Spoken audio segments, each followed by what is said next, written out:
Hey, this is Michael Emery. Thanks for tuning into the Slow Baja. This podcast is powered by Tequila Fortaleza, handmade in small batches, and hands down, my favorite tequila. Hey, I want to tell you about your new must-have accessory for your next Baja trip. Benchmark Maps has released a beautiful, beautiful Baja California Road and Recreation Atlas. It's a 72-page large format book of detailed maps and recreation guides that makes the perfect planning tool for exploring Baja. Pick yours up at benchmarkmaps.com.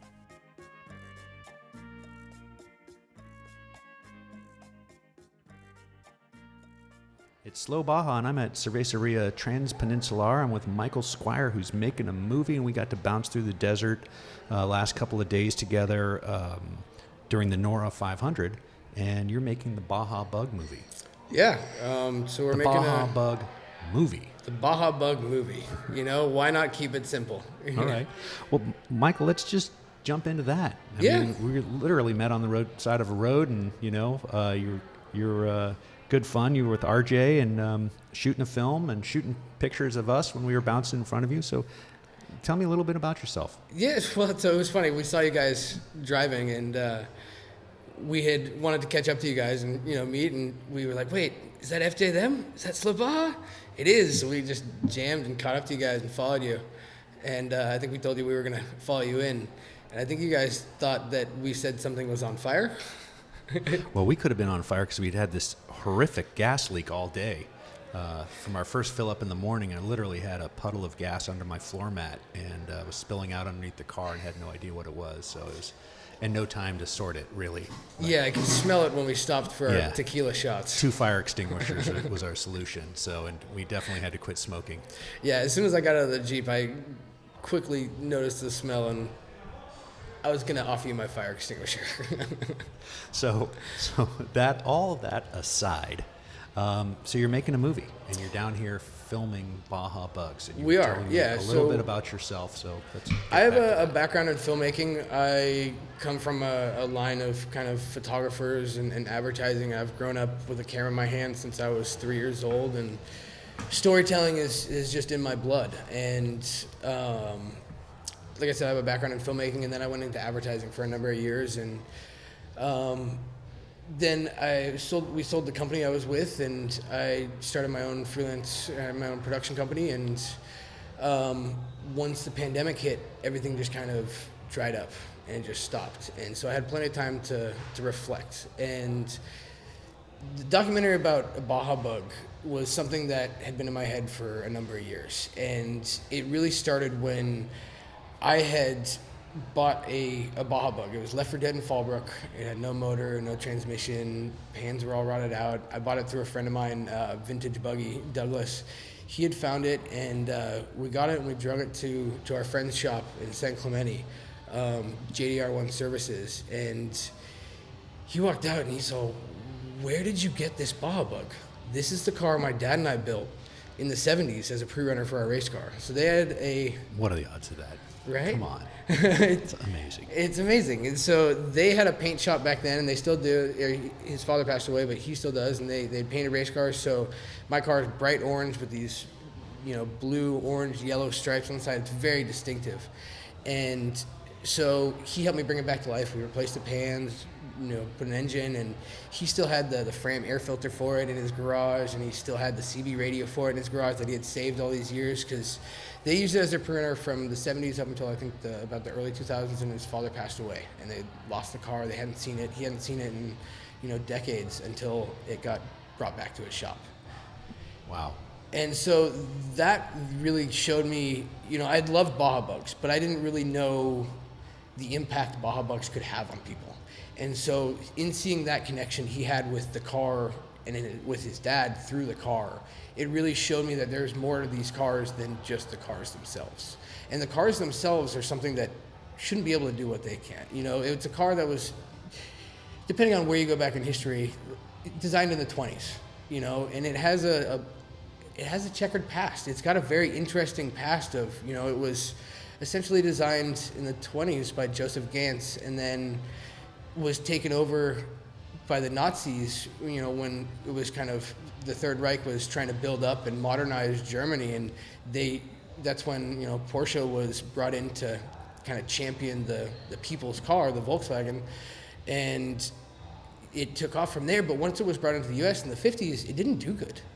Like when it was first brought in, in the 50s, think what was going on there. You have hot rods. Cars were a little bigger then. They had a little bit bigger engine. It didn't want small. You wanted big. You wanted power. And everyone coming back from, overseas knew how to tinker with it. So they're making hot rods and, getting creative. And nobody wanted a little German car made by the Nazis that was tiny with no power. And they did horrible. They didn't sell many.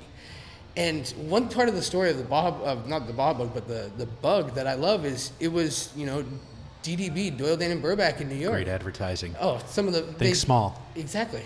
My father worked for DDB when I was younger, and so I kind of grew up in a lot of ad agencies, sorry.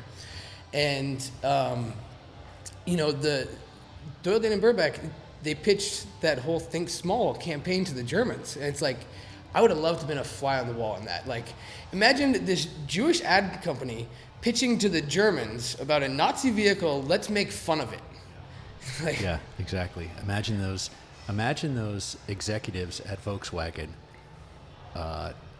saying, well, the one guy who was in on the program and voting yes, trying to convince the guys who are not. Oh, yeah. that was a hard sell. Exactly. But my dad bought one as soon as he graduated college in 1961. He went from a 56 Chevy to a 61 Volkswagen Beetle, drove it cross country, started in aerospace because he just wanted a well-engineered car. That's what they did. He was an engineer. He wanted something that's well-engineered. Exactly. I mean, that's kind of what led to them being used for off-road is they held together. They have, rear engine. They're lightweight. They're well-designed. And when you start taking them off-road, they're light. They handle.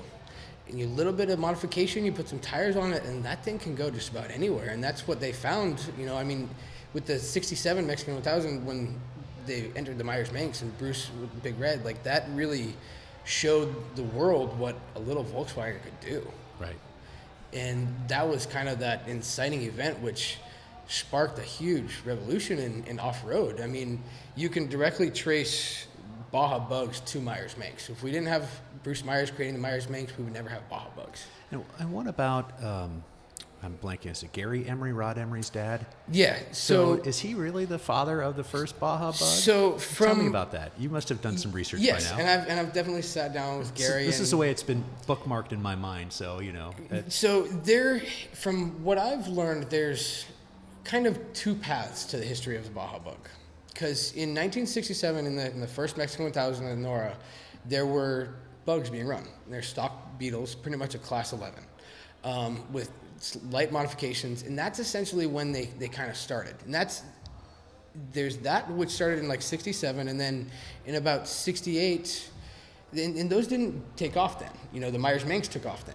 So there was only a couple. But then like 68 and 69 in the Mexican 1000, they started to get more and more. And even in 68, there was, we were looking at the driver's registration, and there was a 69 Beetle racing in 1968. So that was like a brand new, right off the showroom floor, Bug racing. So they bought it, tossed some tires on it, and went down to Mexico.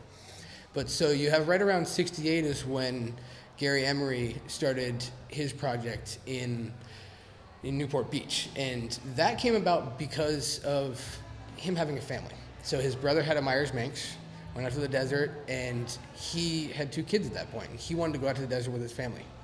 And so he had this little dirt bike. I think it was a little 80, and he had just bought it. It was and Jim Chamberlain had come by his shop, and they ended up trading. He had a Bug, and he ended up trading Bug for the little bike. And from that Bug, he had this idea that, we could transform this into something that I could have a back seat to take my family out into the desert.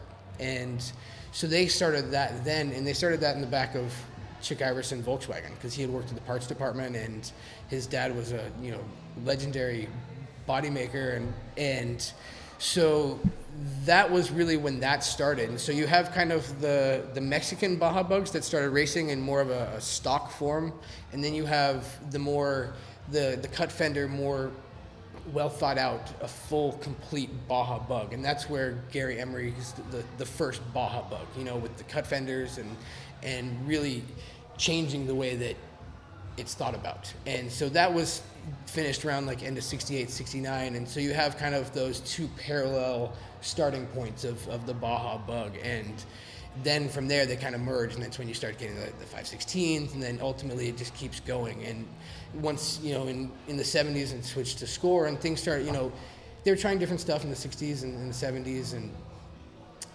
the Bugs and the Buggies and the Myers-Mixes just kept doing great, and they still to this day. I mean, what other car designed in the 20s can you take off-road, pretty much stock form, and be able to go anywhere?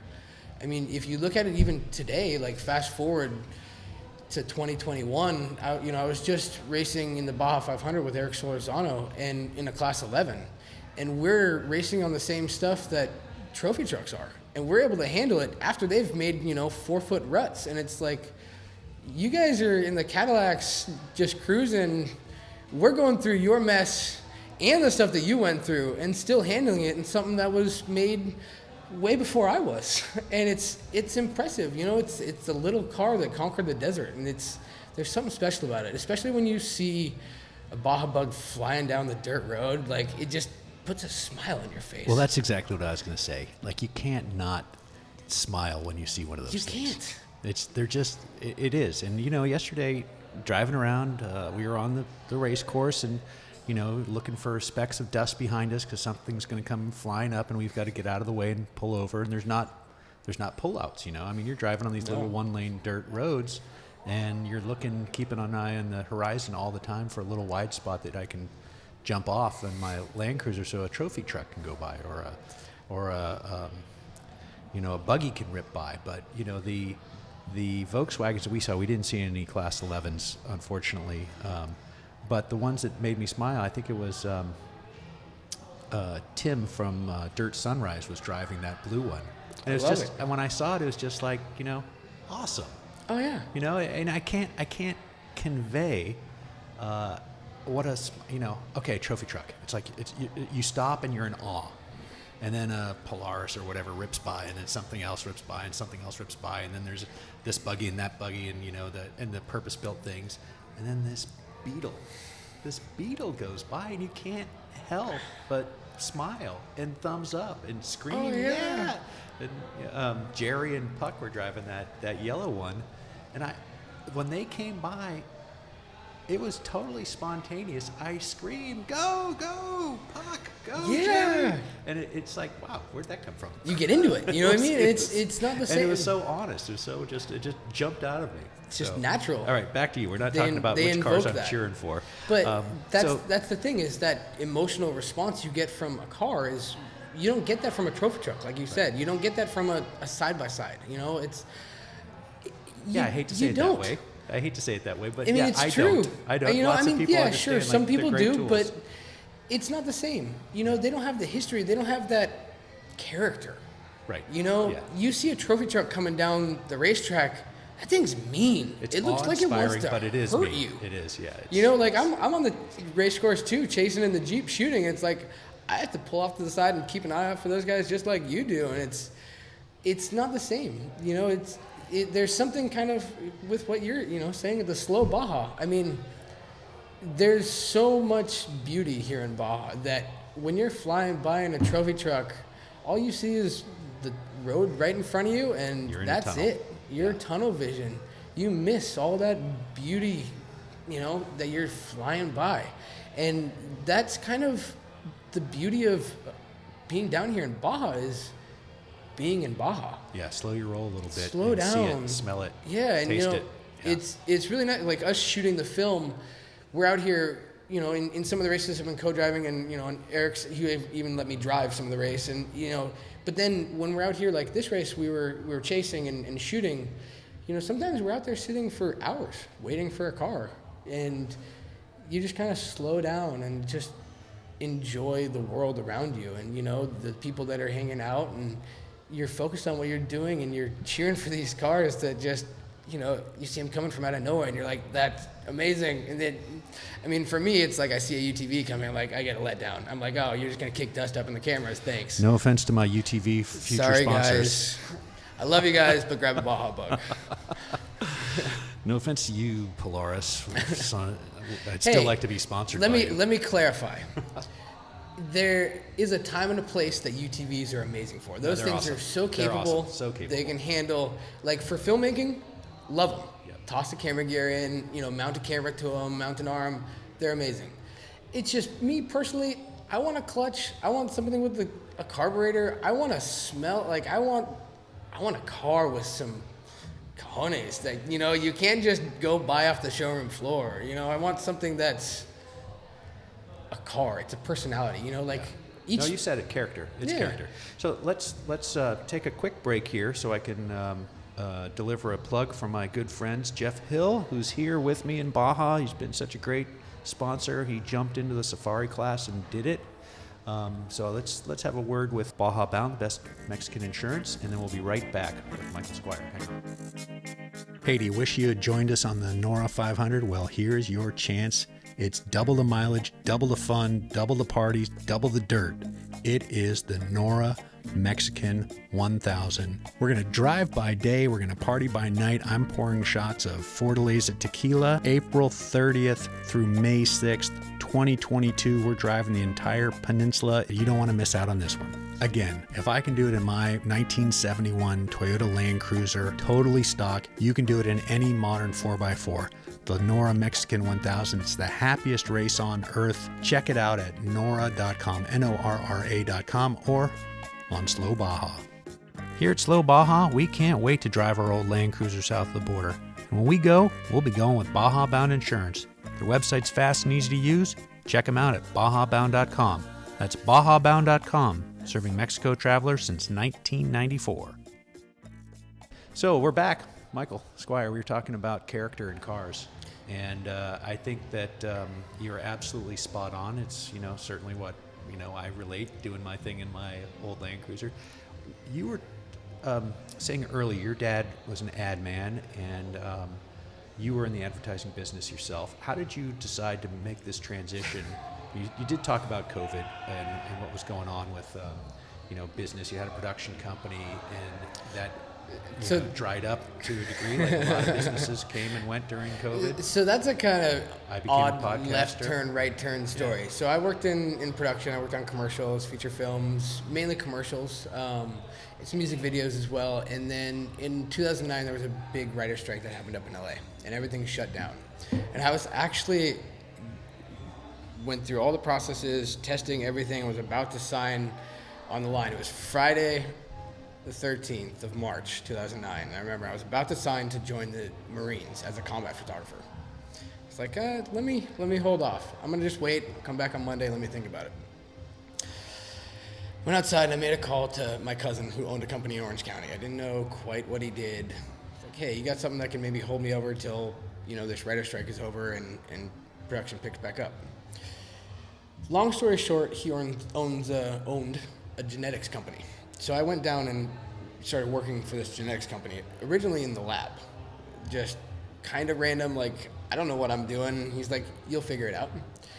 So I learned the business and learned the marketing and actually became the creative director for this company, which was an independently owned genetics company, which was a pioneer in a lot of stuff and acquired a lot of companies. And I was able to create a production company within there to shoot all of their commercials, and we actually were able to kind of lend out the production company to shoot a whole lot of other stuff. We shot 3 feature-length documentaries under that, so I was able to kind of use the partnerships that I had formed through nonprofits and through those corporations to fund these films, to tell these stories of families that had been touched and kind of an inspirational thing that way. And I did a lot of short films, and then we sold that company in 2017, and that's when I started my own production company and did freelance stuff, rebranding companies and commercials and shooting little films, and then that's when the pandemic hit, and I had all this camera equipment, everything I needed, and I had a lot of time to think.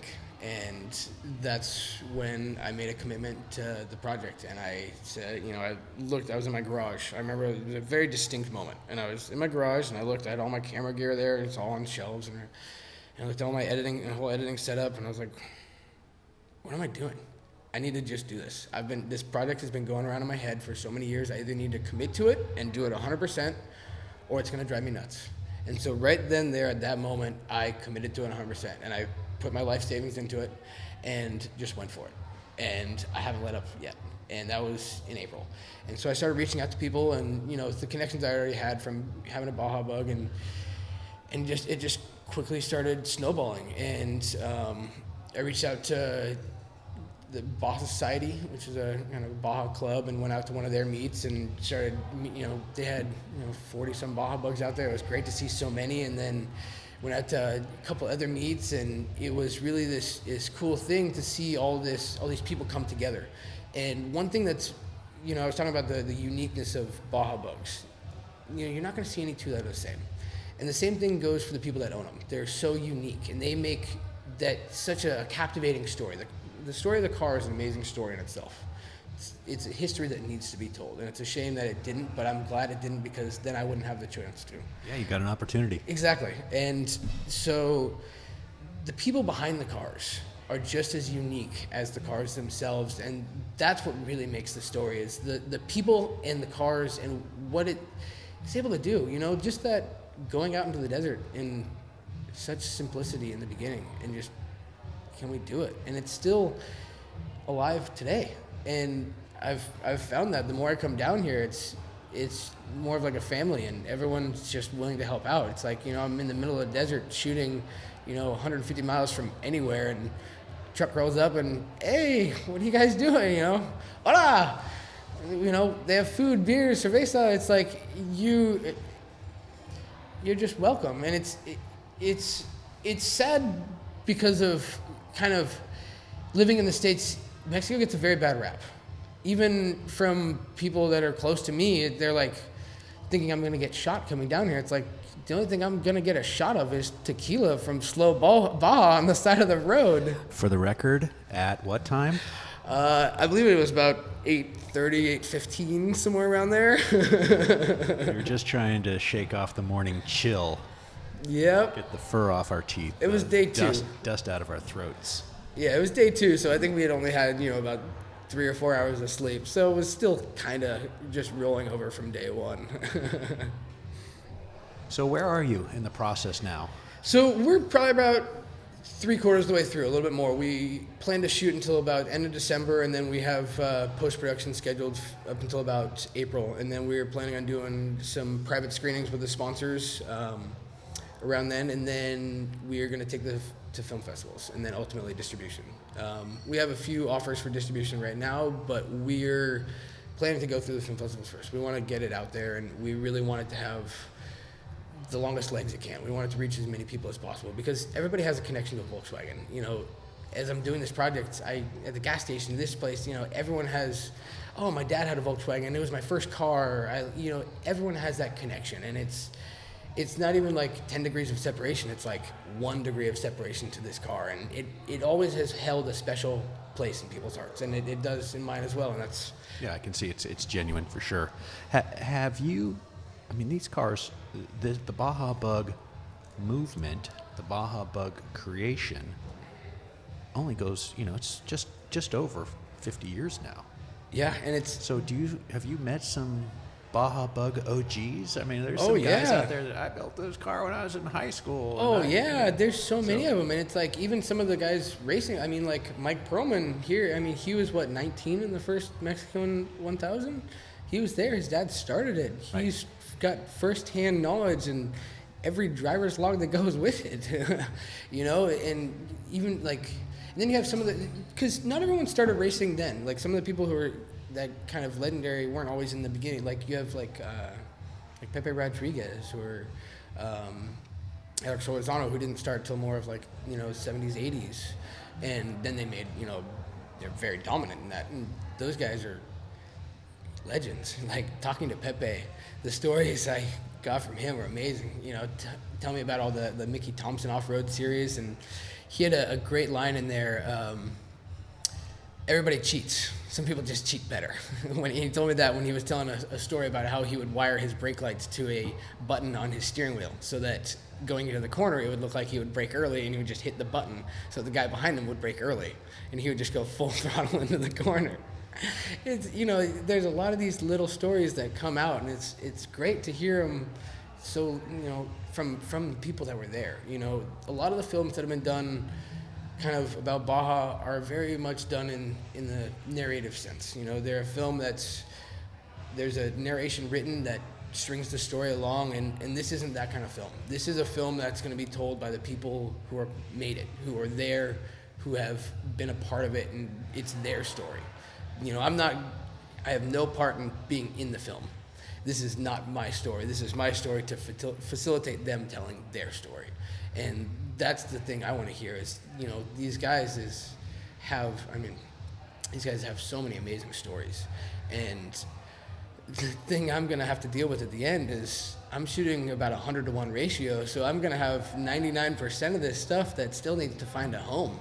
And it needs to be seen too, so there's going to have to be some continuation.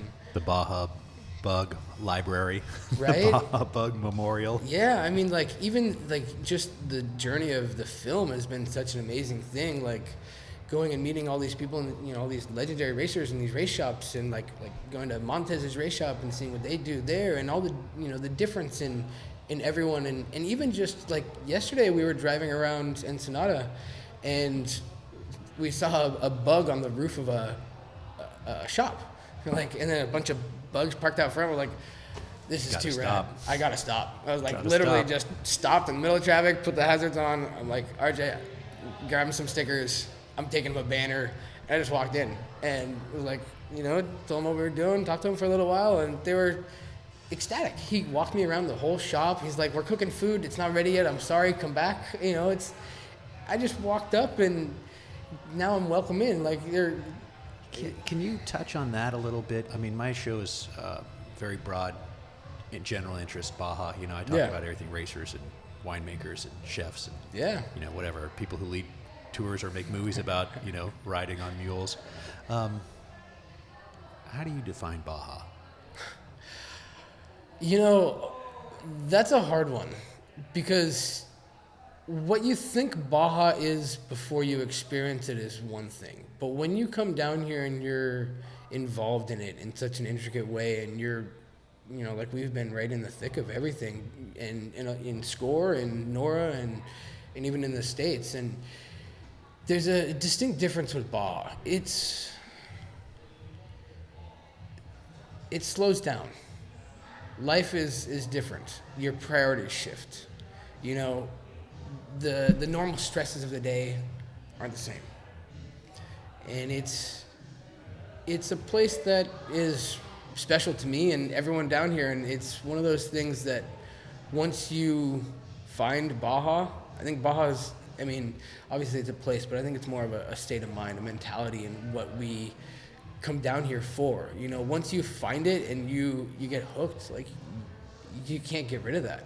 You know, it's like, I hear it all over and over and over. Once you go, you're gonna keep going, and it's one of those things that once you can't understand it until you experience it.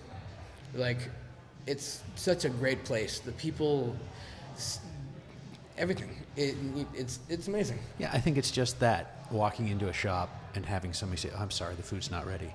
Yeah. But please come back, and meaning it. 100% meaning it. Like, he was very sorry that the food wasn't ready. I'm like, I just stopped in the middle of the street to give you stickers, and you know, that's the... No, but that's hard to fake.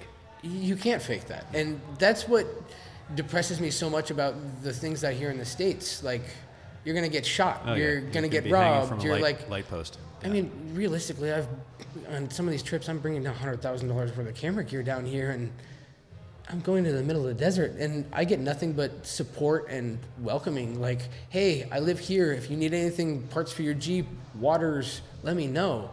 Like, it's about as far opposite of how it's portrayed as it could be. And Slow Baja makes no guarantees. Oh, I'm not saying, if you come down here and you be... make poor decisions, things are going to happen. But, yeah. If you're smart, you're respectful, you pay attention, and you don't try and disrupt things, there's no reason to be. Organized crime is organized. Yeah. Well, no, I mean, honestly, you saw my car. I'm driving a completely open vehicle. 100%. Completely open. Help yourself. Yeah. What do you want? What do you there. want? I couldn't park it in front of my house overnight in San Francisco. Exactly. And expect to have things that are in the glove box remain in the glove box, or things that are tucked under the seat or behind the seat or whatever. That's my point. Somebody would help themselves in the middle of the night. Your FJ has been parked outside of here for a number of hours. If you were to do that in San Francisco, everything in your truck would be gone. It depends where you park. But anyways, for sure. I want to wrap things up here and bring me back to the film.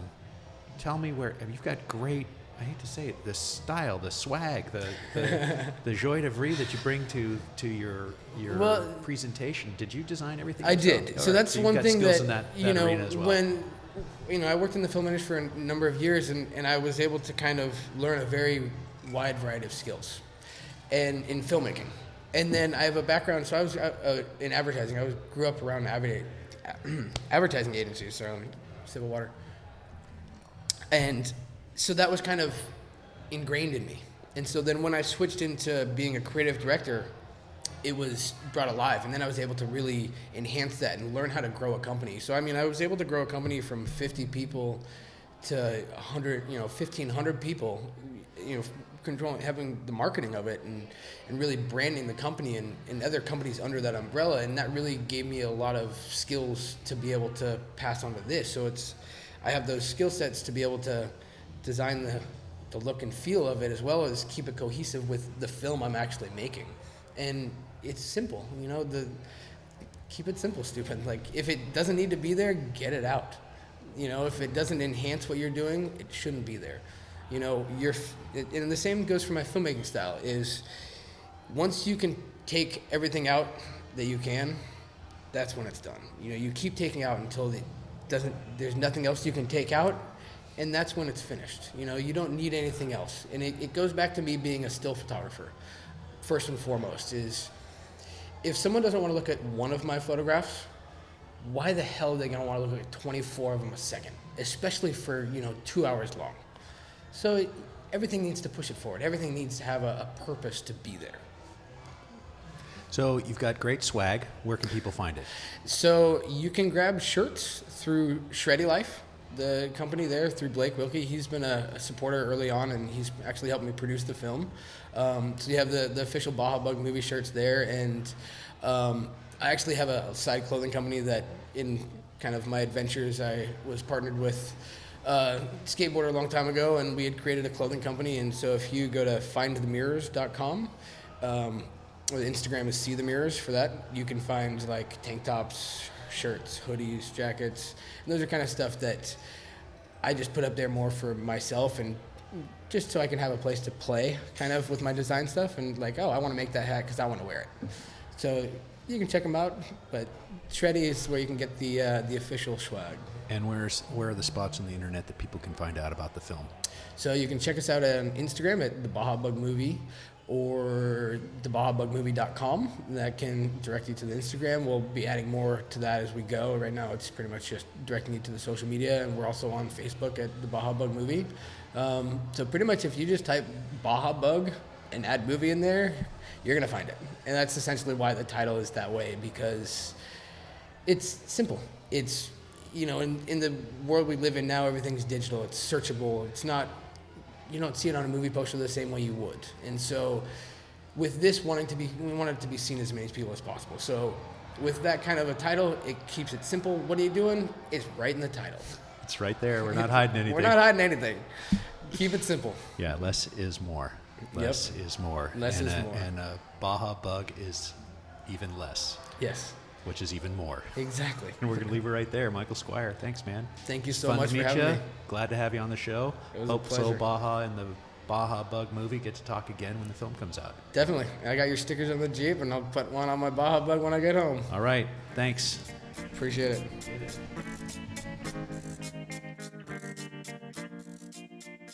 Have I told you about my friend True Miller? You've probably heard the podcast, but let me tell you, her vineyard, Adobe Guadalupe Winery, is spectacular. From the breakfast at her communal table, bookended to an intimate dinner at night, their house-bred Azteca horses, Solomon the horseman, will get you on a ride that'll just change your life. The food, the setting, the pool, it's all spectacular. AdobeGuadalupe.com. For appearing on Slow Baja today, our guest will receive the beautiful Benchmark Map 72-page Baja Road and Recreation Atlas. Do not go to Baja without this, folks. You never know when your GPS is going to crap out, and you're going to want a great map in your lap. Trust me. A lot of you have asked how to support the show. Well, you can go to slowbaja.com, buy yourself some merch, click that donate button, drop a taco in our tank, and always share the show with a friend. Give it a 5-star review on whatever app you listen to, and I will see you next week.